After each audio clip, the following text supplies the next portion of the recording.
This lesson is made in collaboration with UMS alumni Melissa and Nika.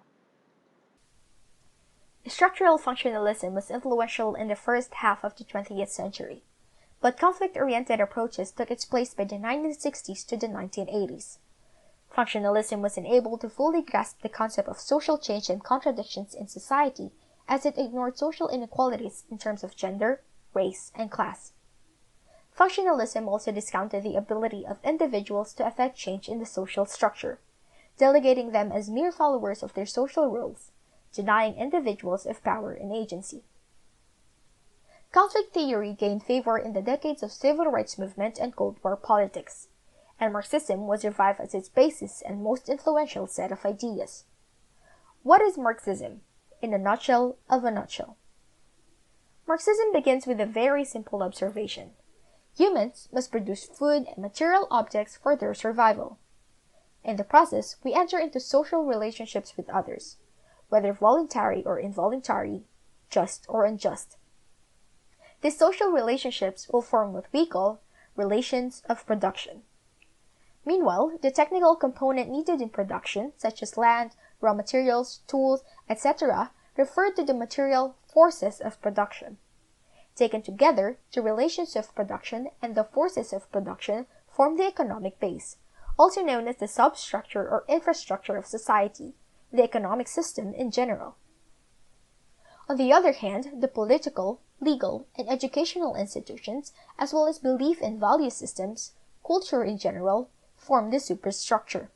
The base shapes the superstructure, while the superstructure in turn serves to maintain the base which created it. In order to understand Marx's conception of society, it is imperative to examine the economic base.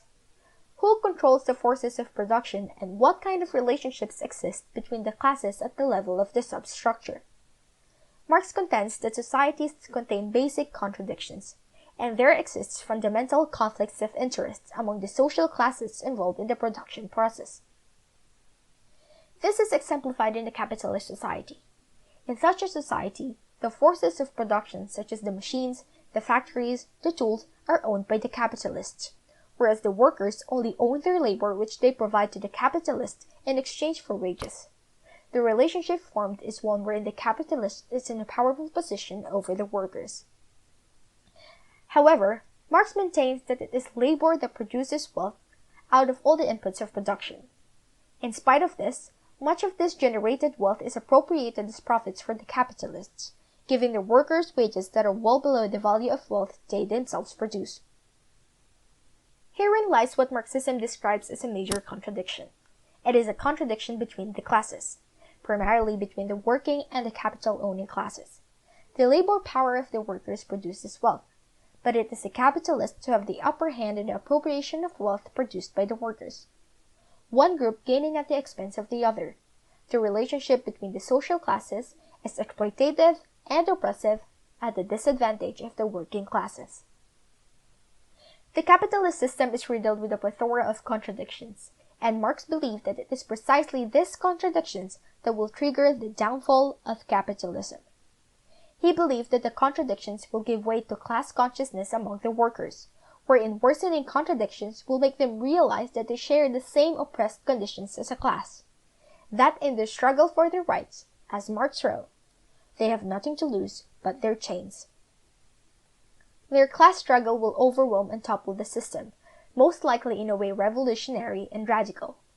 The workers will take back the ownership of the forces of production from the few, and ultimately will pave the way for the creation of a classless society, sans oppression and exploitation, with no more contradictions.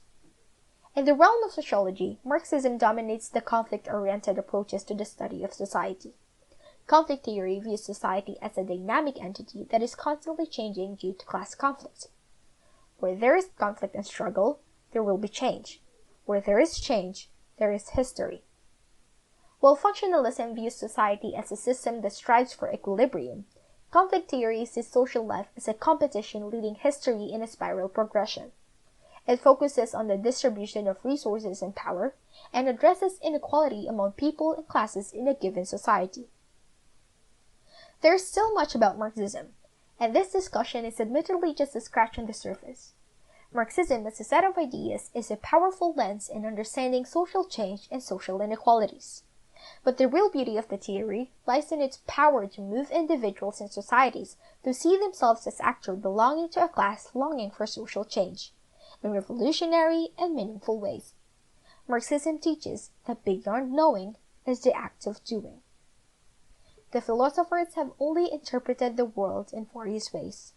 The point, however, is to change it.